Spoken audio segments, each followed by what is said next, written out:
Michael Myers' mask, arguably the most iconic mask in all of horror, if not all of cinema.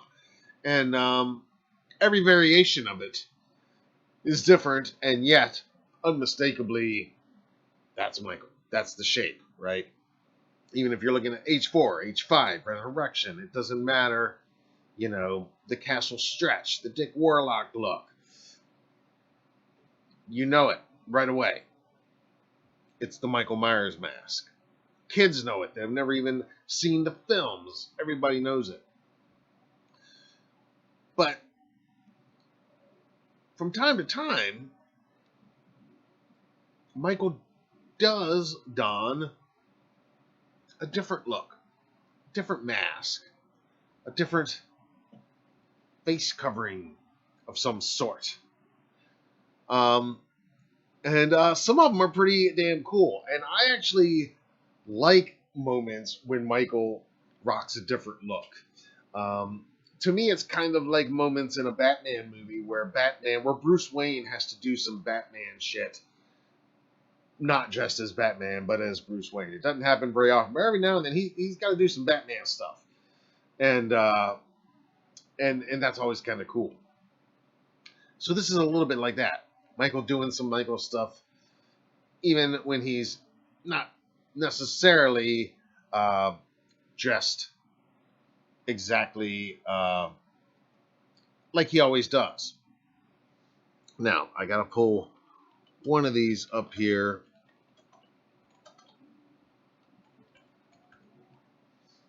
Before I forget, because I forgot to pull it up a minute ago. Okay, there it is.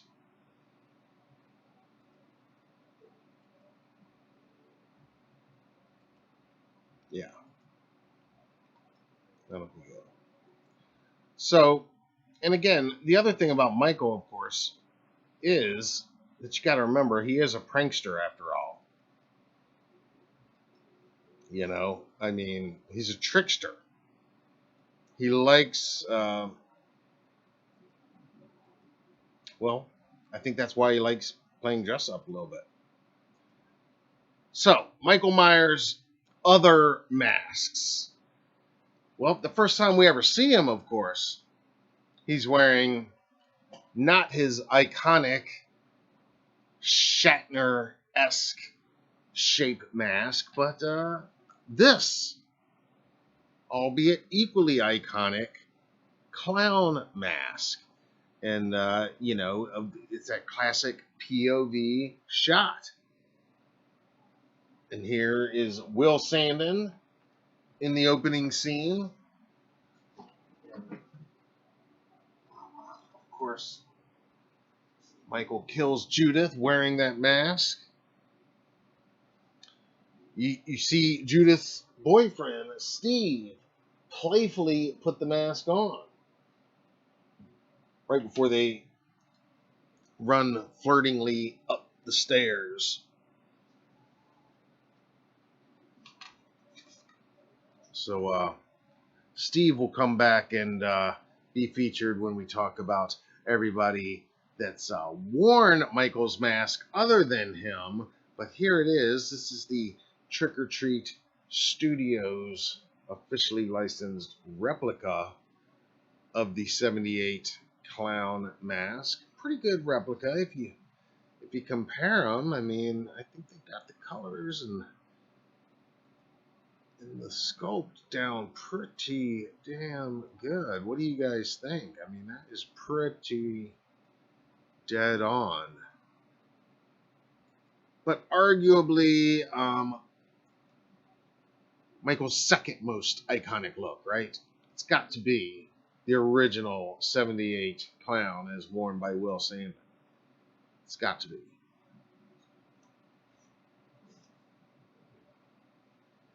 And of course, speaking of what ifs and what could have been, I mean, Michael's whole regular main mask could have almost easily been a clown mask, as we all know. It was down to that in the Tommy Lee Wallace altered Shatner mask. And Of course, we know which one they ended up choosing, and the rest is history.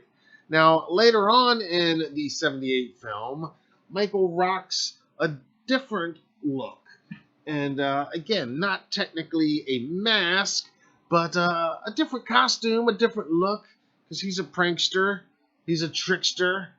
And one of my favorite scenes in the whole movie, when he comes back after sticking Bob to the wall, hanging him up like a Halloween decoration, and leaving him there. He comes in with this ghost sheep wearing Bob's glasses and is just messing with poor PJ Souls' Linda. Just messing with her. I mean, like a little kid. Like everything that happens in that scene, you just imagine that is a 6-year-old kid messing with this teenage girl, and until he ain't playing no more. But always love this scene. It's my favorite kill in the film.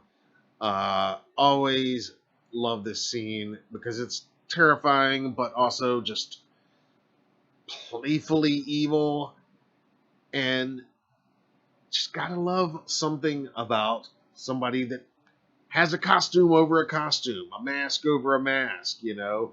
I just love that moment when the sheet comes off and then there he is in his mask underneath that. Costume over costume.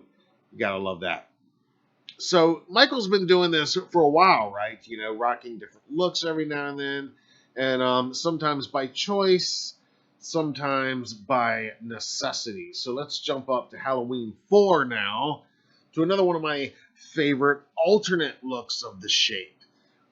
Because as he's being transported in that ambulance at the beginning of Halloween 4, after doing his thumb in the forehead trick, he gets out.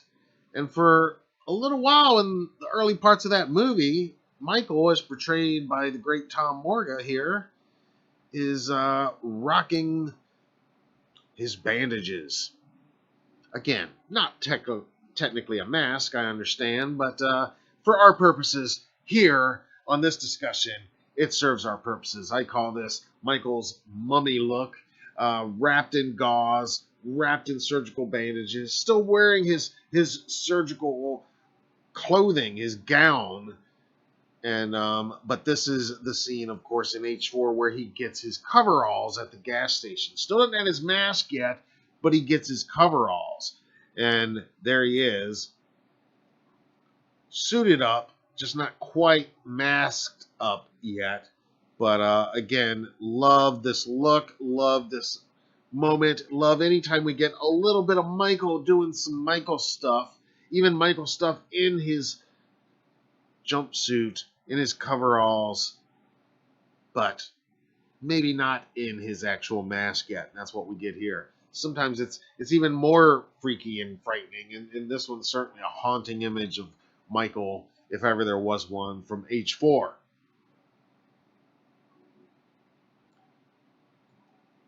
And moving into H5, now this, again, one of my favorite scenes in this whole movie, and I would say definitely one of my all-time favorite scenes of Michael wearing a mask other than his own, one of his alternate masks. This, of course, works on so many levels to me because this mask, the Brute mask, belongs to the character Mike, who's Tina's boyfriend in the film, of course. Michael's already killed Mike. Tina doesn't know that, so she's talking to him as it's Mike. It's really Michael, and it just works on such a funny level because she's literally using Michael's name, talking to her Michael, but it's our Michael, and he's wearing his coveralls, but he's got this Brute mask. The Brute mask, the way it's lit, it looks awesome. And it's a scary, tense scene if you've never seen it because, again, we know what's going on. We know the killer is there. Tina has no clue. She's getting all cozy up to him. You know, when he's wearing the black gloves and you see him tighten around the steering wheel. I love that as well. So, love this look. Love Trick or Treat Studios' recreation of the as well. They did an amazing job with that. But this one, just one of my favorite scenes in all of Halloween 5, and just one of my favorite scenes really in the whole franchise, because it's just such a it's like I'm talking about. It's Michael doing Michael stuff, but not in his usual look. I mean, I love the usual look. That's the iconic look. But every now and then, I want to see him pranking somebody and tricking somebody and doing something, rocking one of these different looks. And the Brute is one of the best for sure. Now, in the Curse of Michael Myers, he didn't exactly rock a different mask, but if you've seen the producer's cut, which I highly recommend if you haven't, I'm not saying it's necessarily better than the theatrical, but it is absolutely a must watch for fans because they're so totally different. I do think the best version lies somewhere in between the two of them, but at the end of the producer's cut, it is Michael rocking the Man in Black look at the very end of the film, believe it or not. Michael leaving his mask with Loomis and Wynn. Michael taking the Man in Black's hat and coat. Still wearing his boots and his coveralls underneath. And he's still out there, unmasked at the end of Curse, producer's cut.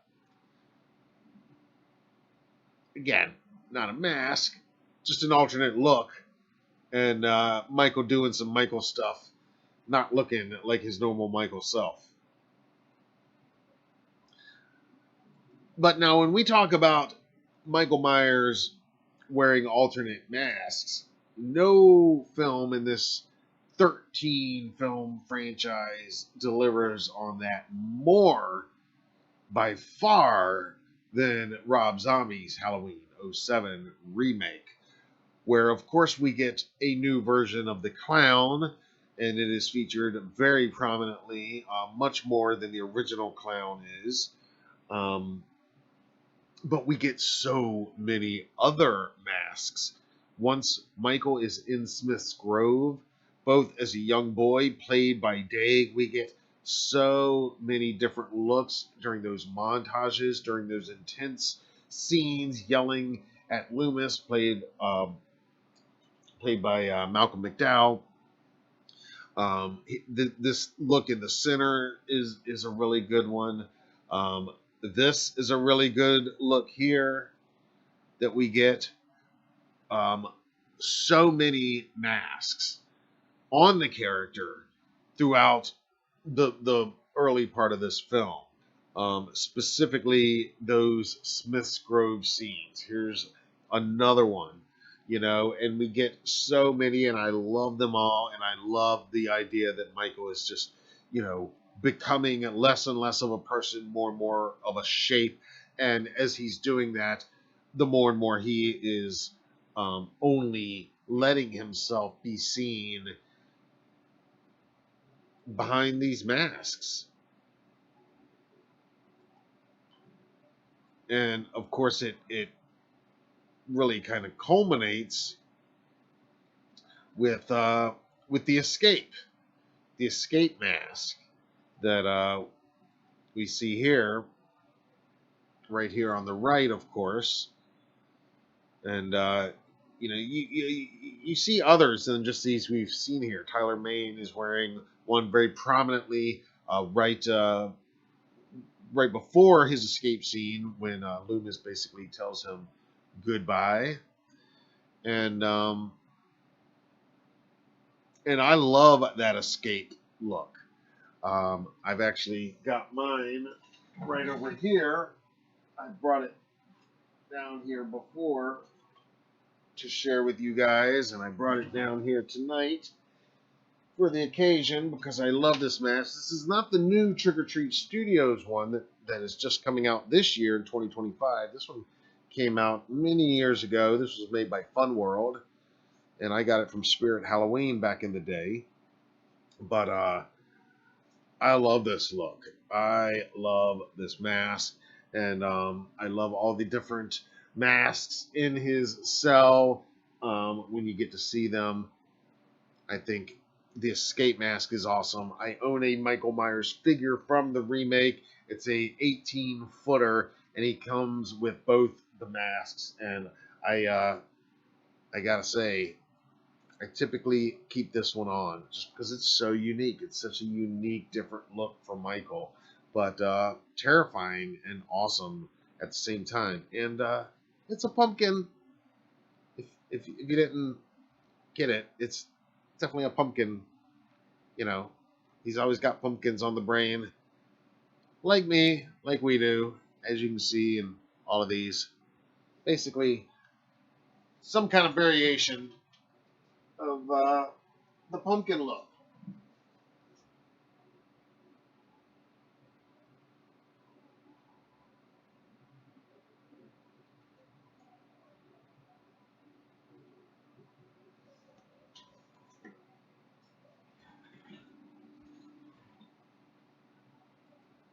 And then in the most recent trilogy, I mean, we get a little bit of Michael maskless, just like we do in H2, Rob Zombie's H2. But unless I'm forgetting something, I don't think Michael rocks a different mask um, at any point in the new films, um, unless I have somehow forgotten, which is possible. But this is where I bring you guys in to join the conversation and chime in and tell me your favorites of those we've discussed, of any of those that I might have left off of this list. Let me know. What do you think? Do you like it when Michael rocks a different look, dons a different mask for certain occasions? Or is it annoying to you? Do you just want him to stay with his regular mask, stop playing games, get down to business? Um, Either way, I want to hear from you in the comments down below.